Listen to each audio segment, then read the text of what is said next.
Okay, so today we're going to cover chapter 2.2. Oh, sorry, we're doing a quiz on chapter 2.2, and then we're going to cover 2.3 and 4.1. You have Connect Math chapter 2.1/2.2 due tonight.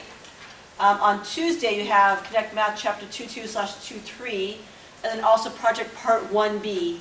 I think everybody here who is currently present has completed the survey, and you're all ready to send out and get your responses. So go ahead and send those out, get your responses, and wait, there's a couple people who came in later. No, maybe not. Great. And you guys should be all good to go. So send them out, clean them up, and then merge them into our master file. Question? Everybody good with that? Okay. Sunita's not here, is that right? All right. I'll look for her later. Good. And then next Thursday, you have your first probability homework due.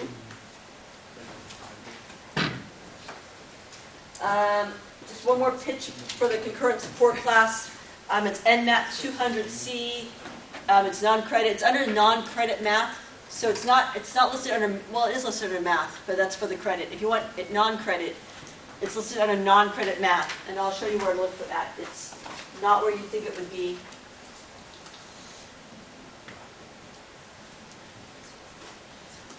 So if you look in the schedule, here's math. Non-credit math is its own section, and then you'll see them all. All these NMAT 200Cs, that's the concurrent support for SLAM math. To sign for any one of those, you will get you'll get 2 points extra credit on every exam. It meets 2.5 hours a week. One of the great things you can do in there is I will give you out these practice exams, usually a week or two before the exam, and you can spend your time in there working on, ideally with another classmate, working on that practice exam in there, and it's a really good use of your time. Okay. Who has enrolled in? Has anybody enrolled in one there? So, raise your hand again. So you guys are in the one that meets right before this class? Are you? Yes. You're over there, and you come right over here. Okay. Cool. Yeah. So if you guys can get a group of you together, it's really convenient. And what they would do is they would go there, they'd work on stuff for the class, or they'd work on questions or problems, especially when exams come up. Right now it's not that hard, right? But pretty soon, or like lab problems and things like that.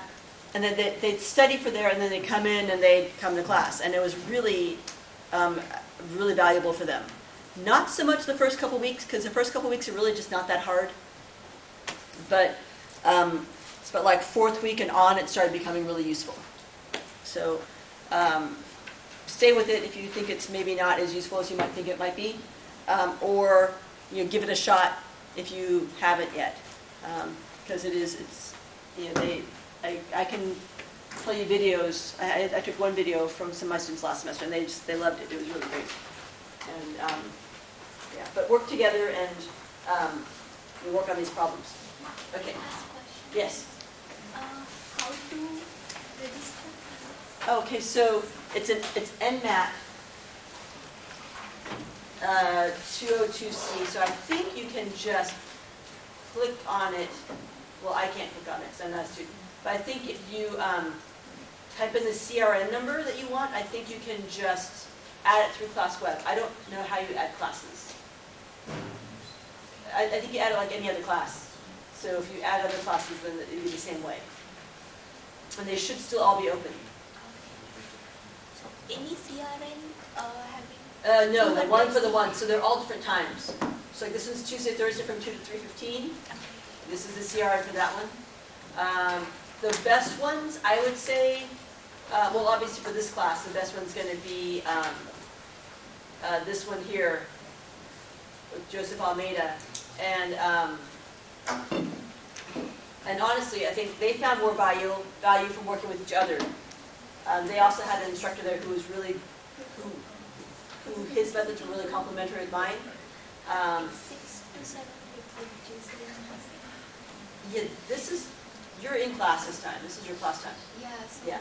But there's other ones. There's this one here, and there's other ones. Oh, okay. Yeah, there's lots of them.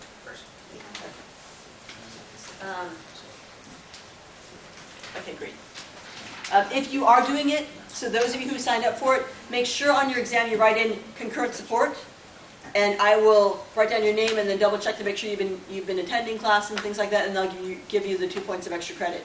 Don't write it down if you are not in it or you haven't been going, because I will. If you're not in it, because I will actually subtract. I subtracted a point from somebody last semester because he claimed he was in it when he wasn't in it. So, yeah. There you go.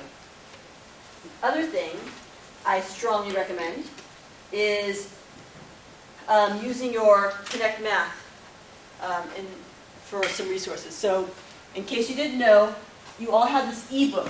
So it's an e-copy of your textbook that's in Connect Math. So if you ever want to access your textbook, it's right there.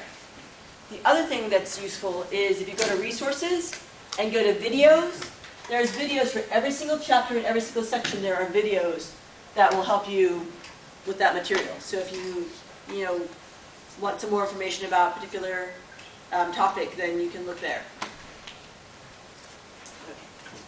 Okay. Quiz problem 1. Class width of 5. So the way that I do it then, or I've been convinced to do it, is if we're going by 5s, then you should probably take 17 and round down to the next 5. What's the next 5 after 17? 15. If you did 17, that's fine. On your homework, your textbook may want you to do 17, right? Because your textbook is kind of all messed up, right? The one thing that is important, though, class width of 5, if you have 15 here, should you have 20 there? No. Where should 20 go? Next one. Below it. So you add 5 to get to the next class. So do all your lower class limits first. 7 of them, right? 40, 45. And these are ages, is that correct? There we go. And then, my data. Is my data in whole numbers or tenths or hundredths? What's it in? Whole numbers. So, what's the whole number that comes before 20? 19. 19. So that's how you find the one before. And then before 25 is 24, before 30 is 29, and then, or I can just add 5 to each one.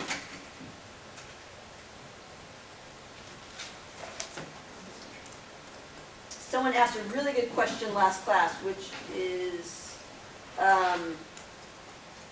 about boundaries and continuous data. We'll talk about that hopefully in a minute. I won't forget. The frequencies were 4, 7, 0, 0, 1. Great. That's a total of 20. So the relative frequency would be 4 out of 20. 0.2, 0.35, 5 out of 20, 0.25, 0.15, 0, 0, and 0.05. Remember, 5% is to go from a percent to a decimal. Just think of it as cents. 5%, 5 cents. 0.05, not 0.5, 0.05, 5 cents. Cumulative frequencies, how many were in that class or a previous class? So how many were 19 or less? 4. How many were 24 or less? Yep, 7 plus 4, 11. How many were 29 or less? Another 5. And then 34 or less, 19, 19, 19, and 20. Good. Yes? So like for an exam, if we were to have done everything with 17 to 21, how would that work if, for example... That'd be fine. Yeah, totally fine. I'm not going to be super picky about these.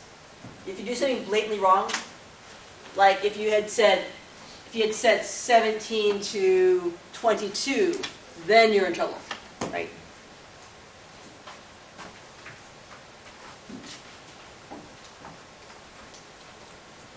Histograms. All right, those heights are the frequencies, or relative frequencies, you can use either one. And then along the bottom are usually you can use the class boundaries, or you can use, if you want to put them in parentheses, you can use the class limits. And then don't forget to label it, right? So yours will be labeled age. Make sure this is going. Okay, good deal. So it's important to label it. I didn't really emphasize that last time, I should have. Frequencies show the heights, and then you have, I find it easiest to do the boundaries in there because I'm kind of lazy.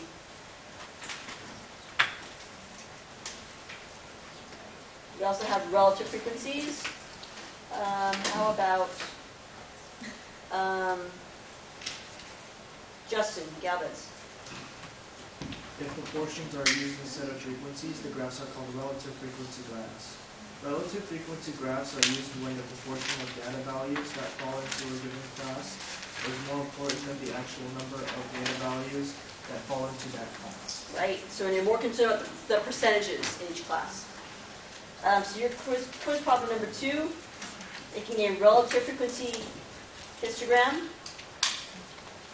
So here you had this, you had that, and you started off with 14.5?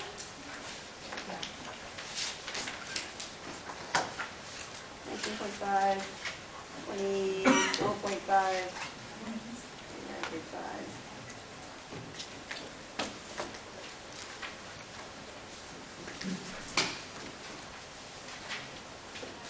Is there one more? One more, right?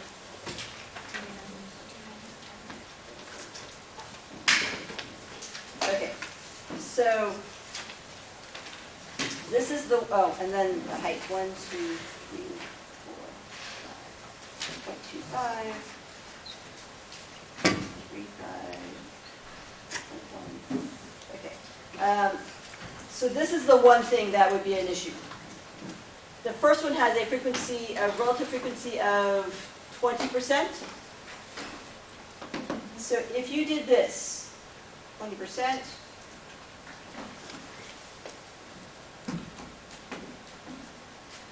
and centered it over the 14.5, don't do that. That you would get in trouble with, right? Because this class is not centered at 14.5. Do you guys see what I'm saying? It's between 14.5 and 19.5, so it should be between these two. Does everybody understand me? Now, if you had put 15 to 19 in here, then you're fine. If this said 15 to 19. But because it says 14.5, you should be going from here to there. So instead, what you should have is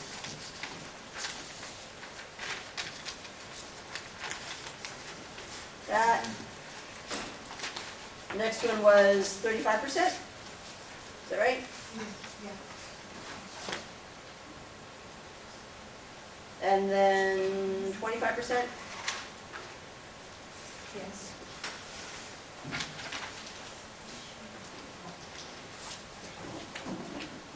And then 15%, I think.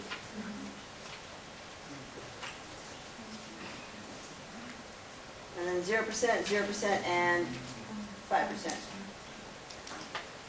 So something like that? Yes? Okay. Good deal. Yours might be different if you did 17. Yours would be slightly different. And I should put frequencies here. Relative frequencies. Relative frequency. Okay. Good. And then what's here? These are ages? Ages. Make sure you label them. Get used to labeling. All right. Frequency polygons. You are going to have 3 homework problems on frequency polygons.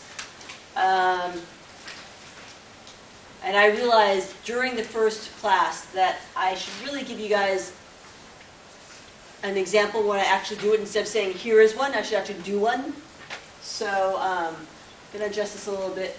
So here, frequency polygons use the class midpoints and the frequencies. So they're very similar to histograms. This 8 is the midpoint. It's the midpoint of what? It's the midpoint of this class here that would go like that as a histogram. And then this 13 is the midpoint for a class that would go like that. So the equivalent histogram would look like this. And all the frequency polygon does is it finds the midpoint and takes the frequencies all along here, right? Takes the midpoint and it puts a dot right where that midpoint is. And then it goes to the next one. Okay, here's the frequency for it. Where's the midpoint? 13. Put a dot right there. Next one has a frequency of 3. Where's the midpoint? Put a dot right there. And then just draws a line to connect these dots. That's what a frequency polygon does. Please note a couple of things. See these things here? These are what we call anchors. Without them, it'd just be floating out into space. So we anchor it in the end and the beginning by creating an extra class. A couple extra classes. We create an extra class at the end. The extra class has nothing in it, right? It has a frequency of 0 because there's nobody who is in this group. There's also nobody in this group. So that we create an extra class in the beginning, and that also has nobody in it. But it just anchors the graph on either end. So this is a frequency polygon. There are also, if I can find there we go. There are also relative frequency polygons, which work exactly the same, only the relative frequencies are on the side instead of the frequencies. So I think I showed you guys last class how if you look at this and look at that, the only thing it changes are the numbers over here. If you look over here, frequencies go 1 to 5, and then those just change over and become decimals instead, if you switch it to a relative frequency. And again, they use the class midpoints and the relative frequencies of the classes. So what I'm going to do is use a different one. Let's see. I'll use this one.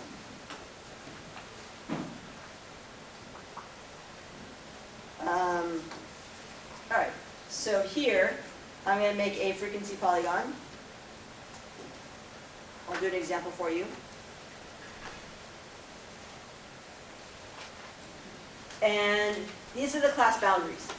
Remember that the boundaries always have one more decimal place than your original data is in.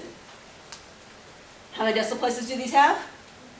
1. So the original data would have none, 0 decimal places. It'd be just whole numbers.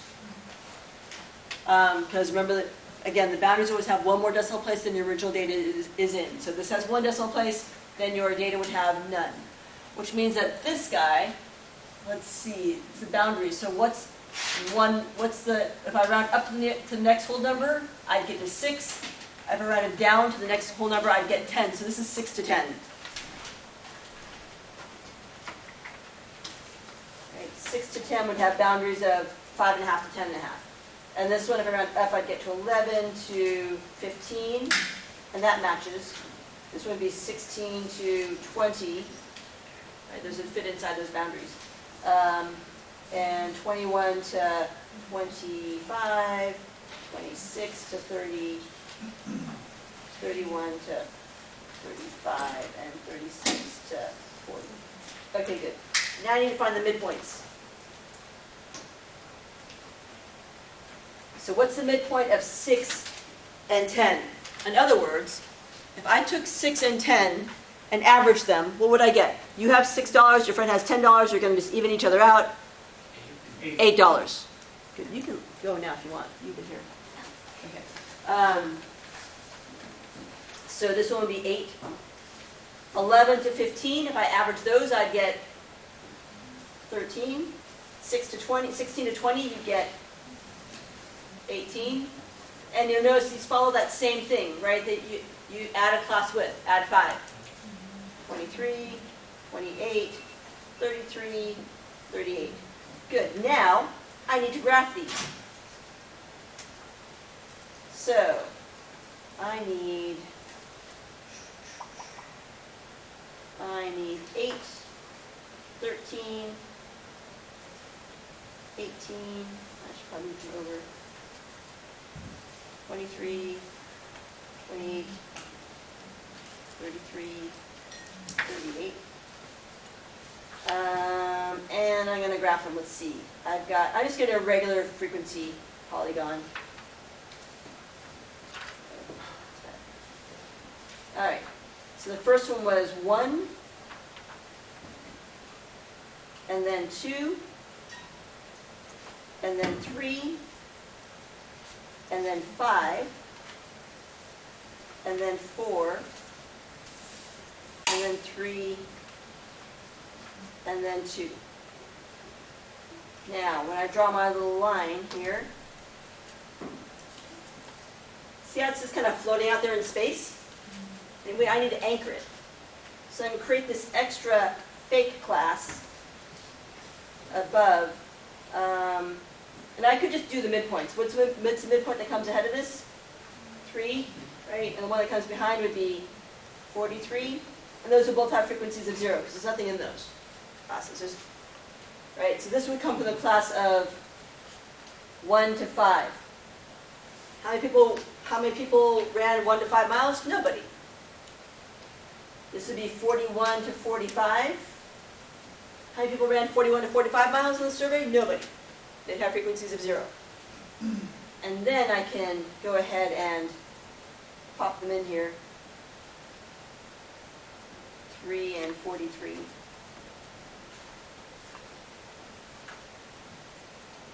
And add them in. So now I'm all set and skipped and settled. So I want you guys to go ahead and make a frequency polygon. So in your lab 2 notes, problem number 4, lab problem 4. In that space, I want you to do a frequency polygon for your quiz problem from today. So your quiz problem from today, find your midpoints for each of those classes and create an empty class before and after, and then make a frequency polygon in this space where it says lab problem 4 under your chapter 2.2 notes. You're done with your quiz, except for you're going to be using it for this. So bust out your chapter 2.2 notes from last class. If you need an extra copy, I have an extra copy. Oh, you already did something in there? So if you were ambitious and already wrote something in that space, then yeah, just do it on the back page. It's totally fine. Good. All right. Or you can do it under lab problem 7 if you want. No, do it on the back page. It's probably better. Yeah. All right.